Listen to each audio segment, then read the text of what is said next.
उसकी उम्र जब 12 साल की थी तभी उसकी शादी हो गई थी और उसका पति 21 साल का था। उसे अभी पीरियड्स यानी गांव की भाषा में पाली भी नहीं आई थी, लेकिन उसके ससुर ने बहुत जल्दी जल्दी शादी करवा दी। वैसे उसका पति यानी कुबेर उसकी बुआ आत्या का ही बेटा था और बुआ का देहांत बचपन में ही हो गया था। कुबेर स्वभाव से थोड़ा कठोर, जिद्दी और गुस्सैल था। वह स्वभाव से आक्रामक था। उसे गुस्सा आ जाता तो वह अपने आप को कंट्रोल नहीं कर पाता। फिर हाथ में जो भी मिल जाता उसे सामने वाले पर फेंक मारता। सब कुछ तहस नहस कर देता। फिर चाहे वह कितनी भी कीमती चीज क्यों न हो, उसे कोई परवाह नहीं होती। गांव में लोग उसे उल्टी खोपड़ी का दिमाग रहित बैल ही कहते थे। बचपन से ही उसे अपनी सगी मां का प्यार और संस्कार नहीं मिले थे, इसलिए वह ऐसा बन गया था।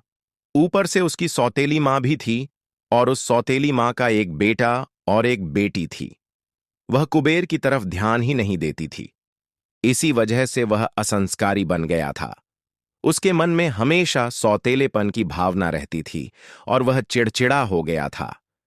और शादी के बाद शायद वह सुधर जाएगा, इस सोच से उसके पिता ने उसकी शादी कराने का निश्चय किया। लेकिन ऐसे लड़के को कौन अपनी बेटी देता भला। और कुसुम की मां ने नंद का बेटा यानी उसकी एकमात्र आखिरी निशानी बचे हुए कुबेर के साथ कुसुम की शादी करने का निश्चय किया, क्योंकि बड़े हक से कुसुम का रिश्ता मांगने आए थे उसके ससुर कुबेर के लिए। उन्होंने कुसुम की मां से कहा था, तुम भी अगर अपनी बेटी नहीं दोगी तो वह कुबेर बिगड़ जाएगा। इसलिए कुसुम की मां मजबूर हो गई थी। अभी उसका गुड़ियों खिलौनों से खेलने का वक्त था। उस उम्र में एक दोपहर को उसे देखने के लिए रिश्तेदार आए थे। तब वह छोटी छोटी लड़कियों के बीच गोटियां खेल रही थीं। आंगन में गोटियों का जीता हुआ ढेर उसके सामने था और मेहमान दरवाजे पर खड़े थे, धोती टोपी पहने हुए, पैरों में चमड़े की चप्पल डाले हुए। उसकी बुआ का पति यानी कुबेर का पिता और उसके चाचा उसे देखकर उसकी मां से बोले, लड़की को अभी से साड़ी पहनाना शुरू कर दो ताकि वह बड़ी लगे। सिर्फ 12 साल की कुसुम घबराई हुई थी। उसे अभी छाती भी नहीं आई थी और शादी तय हो गई। और जब शादी की खरीदारी हो रही थी तो उसे बहुत आनंद हुआ था। नए कपड़े, साड़ियां, चप्पलें, वह लाल रंग की चुनरी, हाथ भर चूड़ियां, मेहंदी, नेल पॉलिश, यह सब देखकर वह भावुक हो गई थी। ये सारी चीजें उसे बहुत पसंद थीं, लेकिन कभी भरपूर मात्रा में नहीं मिली थीं। अब सब मिल रही थीं, इसलिए वह खुश थी। शादी के लिए हां या ना जैसी उसकी अनुमति किसी ने पूछी ही नहीं थी, क्योंकि वह जमाना ही ऐसा था। माँ बाप जहां कहेंगे वहीं शादी करनी, चुपचाप, और चाहे कितनी भी तकलीफें झेलनी पड़ें, लेकिन पति के घर की दहलीज कभी नहीं छोड़नी। फिर सारे रीति रिवाज हो रहे थे। कुबेर भी अपने पिता की तरह लंबा चौड़ा और मजबूत कदकाठी वाला था, लेकिन उसका रंग अपनी मां की तरह गोरा था। छोटी सी कुसुम को देखकर वह मोहित हो गया था। हर एक विधि उसके साथ करते समय उसका ध्यान सिर्फ कुसुम पर ही रहता और कुसुम का सारा ध्यान उस भारी भरकम शालू साड़ी को संभालने में लगा हुआ था।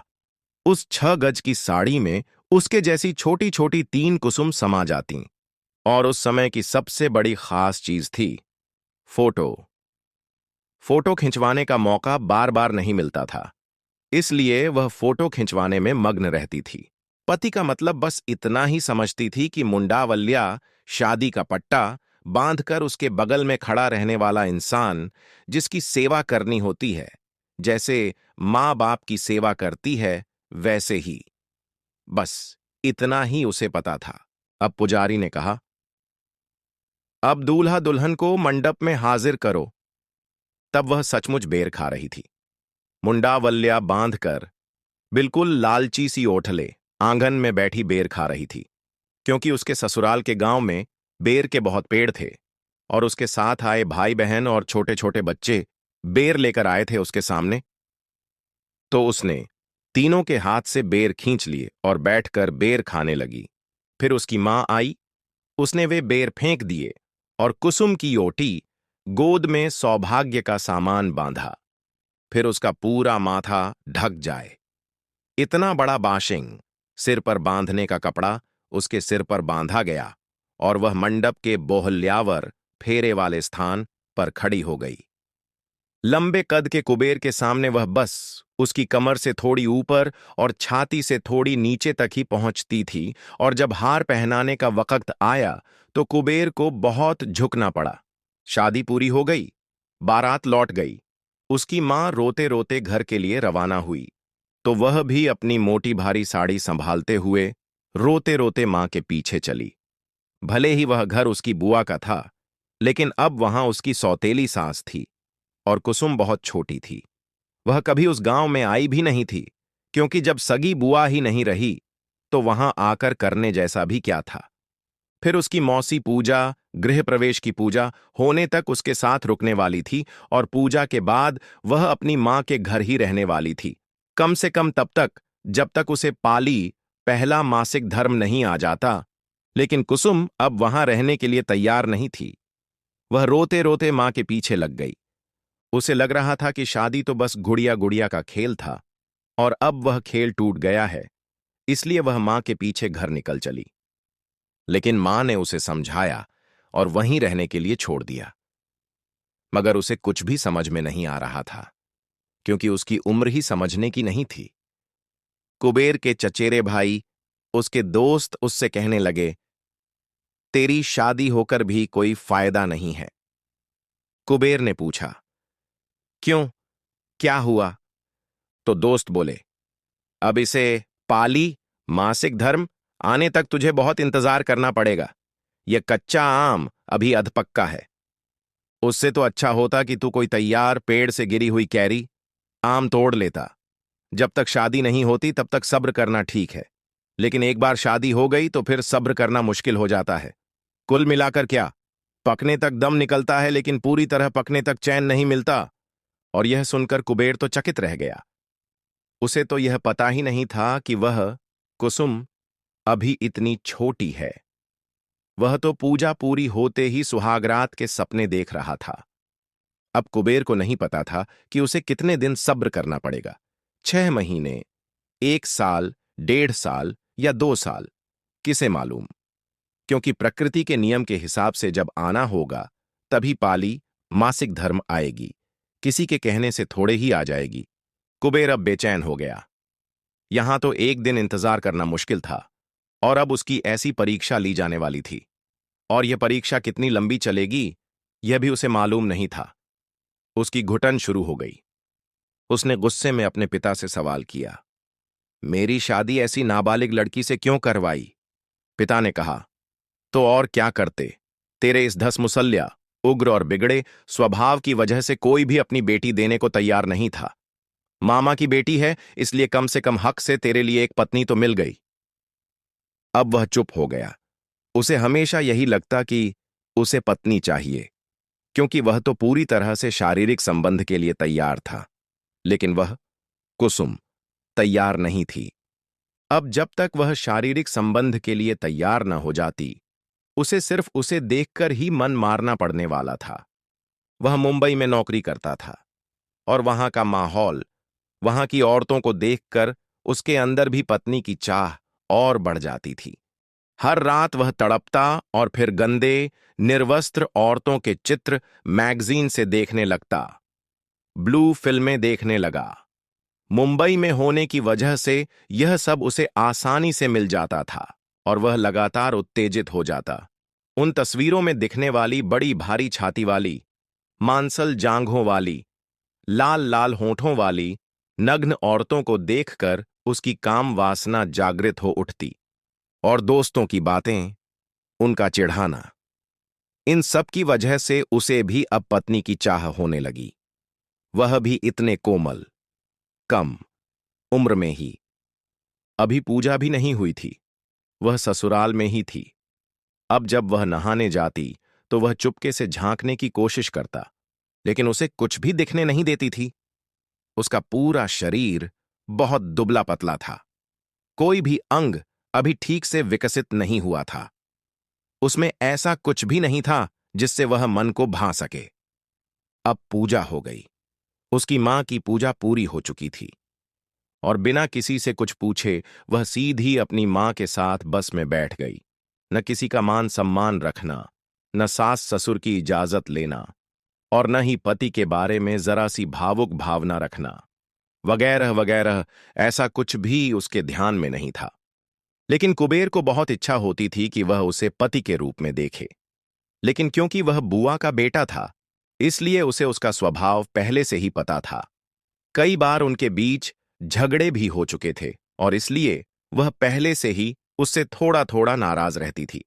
वह मायके आई और आते ही पोटली थैला को कोने में फेंक कर छोटी बच्चियों के बीच गोटियां खेलने बैठ गई और उन बच्चों से बोली, पिछली बार का खेल अधूरा रह गया था, अब वह मुझे पूरा देना है सबको। और अब यह तय हुआ था कि जब तक उसे पाली मासिक धर्म नहीं आ जाता, तब तक उसे मायके में ही रखा जाएगा। कुबेर भी काम के लिए मुंबई चला गया, लेकिन फिर भी उसके विरह में व्याकुल होकर वह रोज उत्तेजित हो जाता और उसके ऊपर से उसके दोस्त उसे और चिढ़ाते, परेशान करते। फिर उसने ठान लिया कि अगर वह पाली आने तक ससुराल नहीं आएगी, तो वह खुद उसके मायके जाया करेगा। अब वह तो उसके मामा का ही गांव था, इसलिए वह निसंकोच वहां आने लगा और आते समय वह बहुत सारा खाने का सामान, चप्पलें, कपड़े, चूड़ियां उसके लिए लाता, उसे खुश करने के लिए, और वह भी सब कुछ लेती, खुश हो जाती। उसे वह सब सामान नया नया लगता और उसकी सहेलियों के पास वैसा कुछ नहीं होता, लेकिन उसके पास होता, इसलिए उसे और भी ज्यादा आनंद मिलता। लेकिन वह किस इरादे से उसके लिए यह सब लाता है, यह उसे समझ में नहीं आता था। वह उसका लाया हुआ खाना तो खा लेती, लेकिन उसे पानी तक नहीं देती। पति के रूप में उसकी परवाह नहीं करती, न ही कभी अकेले में उससे मिलने की कोशिश करती।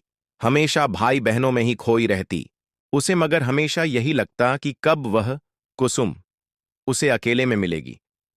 लेकिन उसके मामा का घर बहुत छोटा था, 10 बाय 10 की एक ही कोठरी, और उसमें 6 लोग रहते थे और उसमें ही वह 7वां सदस्य बनकर रहता।